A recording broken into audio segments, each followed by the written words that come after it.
And so you've been at it for quite a number of years now. Can you share some achievements of Fair Planet? Of course. So, luckily enough, we received a major grant from the Dutch government, from RVO, that supported the capacity building phase of the project. So I didn't not mention earlier, but variety trials is just the basis. So we do variety trials using local farmers' practices in the relevant agroclimate, in different, lowland, midland, highland, wet season, dry season, and so on. Okay, now we have good varieties, but how do we reach the farmers?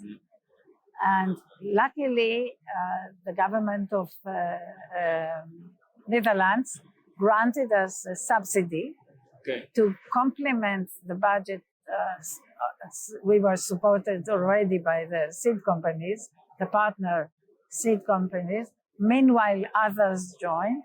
So West Seed joined, BASF joined, and Bayer, now Taki and Sakata are on board, Peugeot is on board. So we have 9 partner seed companies. So we have the germplasm, we know how to test it, we know how to do it in the conditions of the farmers, but to build the capacity of the local extension system, to teach the farmers how to do good agricultural practices, this is a real effort. And that's what RVO was supporting, the capacity building phase. So first of all, we developed crop production guidelines for smallholder farmers that many of them, as I said, are illiterate. They cannot calculate kilogram per hectare or things like that. So we developed, for example, a very simple instruction to teach them how to do precise fertilization using Coca-Cola caps or water bottle caps. So that's, for example, tomato. So different stages of the development. So young plant, 1 to 2 weeks old. You give him once a week, half a cup of fertilization. Oh, that's easy. That's easy. And then when the plant is 3 to 6 weeks, a full cap. And then you switch to a bigger cap. And when the fruits come, you lower it again. So that's just one example of many, how you teach precise fertilization using very simple, locally available measurement tools. Because a lot of people are illiterate. They cannot read. Exactly. So you need to make it visual for them. Exactly. Fantastic. And this whole book is full of illustrations, very simple, straightforward, always relying on things that they have accessible locally. Sure. So this is and we invest 80% of our efforts and budget on capacity building. So 20% on the technical phase. And reaching the farmers is much more complex. Now, one thing we do, which is, I think, unique to Fair Planet, we train the farmers on their own farmlands. So we have vegetable excellence centers, beautifully managed, with all the different varieties and perfectly, weeded and irrigated, and everything is beautiful. And when the farmers come to see these trials or demonstrations, they think to themselves, this is not relevant for me. My plot is very small, it's hilly, and it's sandy or whatever. And these nice foreigners, as they call us, Farangis in Ethiopia, it's nice that they do these miracles, but we will not be able to do. So what we added to the program is on-farm training of lead farmers in their own villages. So what we do, and for this we employ volunteers because that's a lot of manpower and effort. Together with the local extension system in Ethiopia, they choose lead farmers, let's say 5 to 10 lead farmers from each village. And these farmers become key agents of change.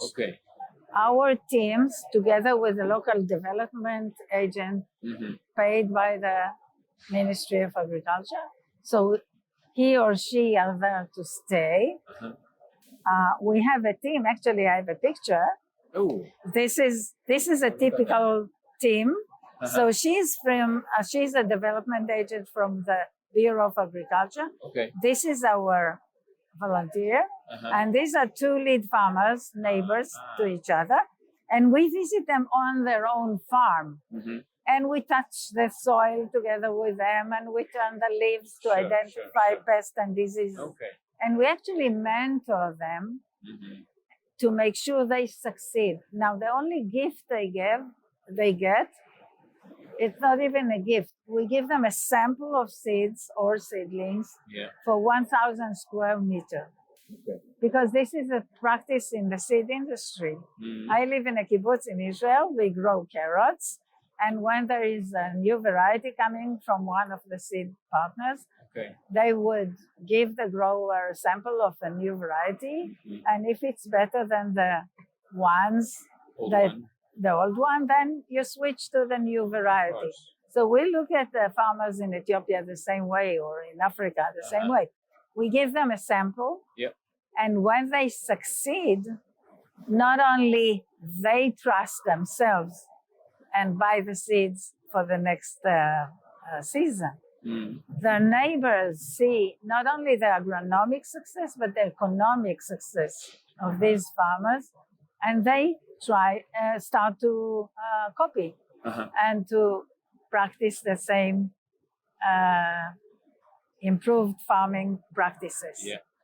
And what we found out, due to the support of the Dutch government, we had a very rigorous measurement and evaluation program done by external,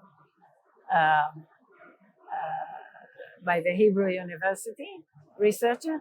And they found that for each lead farmer that we trained very intensively, 30 neighbor farmers. 30 to 1 along the years. It's a 5 years project. So it's like circles, like in the water, diffusion. We call it diffusion. And part of the research of the Hebrew University was to understand what is the added yield that the neighboring farmers made compared to the national average. And across the different vegetables, it was 3 times 0.1 more yield than the national average. Wow. Now, more importantly, we measured the income of the farmers, because we asked the farmer every week, because we visit them every week, how much you harvested and what was the price in the market. So we have an economic analysis of the lead farmers, and she sampled neighbor farmers in a similar way. And then we calculated the average additional net income from high quality vegetables and good agricultural practices. And this was $470 net income from 1,000 square meters. And that gives them a start. And then she surveyed what happened to the families. So 96% of the families reported improved nutrition. 45% reported using the additional income to send the children to school, which is very impactful for their future. And what astounded me, she found that 96% of the farmers reported opening saving accounts. And these are farmers that were subsistence farmers, living from hand to mouth, and every drought or push them back to malnutrition, now they are saving and they can reinvest in agriculture. Fascinating. And just to give you very quick individual example, a lady that was trained by us to grow tomatoes, she used her profits to buy cows, and she's selling milk to her neighbors. They don't have refrigerators. So she's now making a living by selling milk. But the start to enable her to buy the cows was from growing vegetables.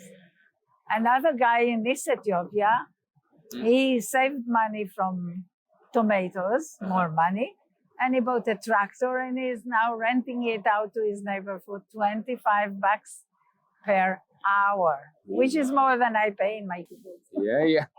Good. But when you compare it to renting oxen that need to work, I don't know, 2 days to plow your... Same work for the same and job. the tractor is doing it in 1 hour, then Pays off. Pays off, and he is making...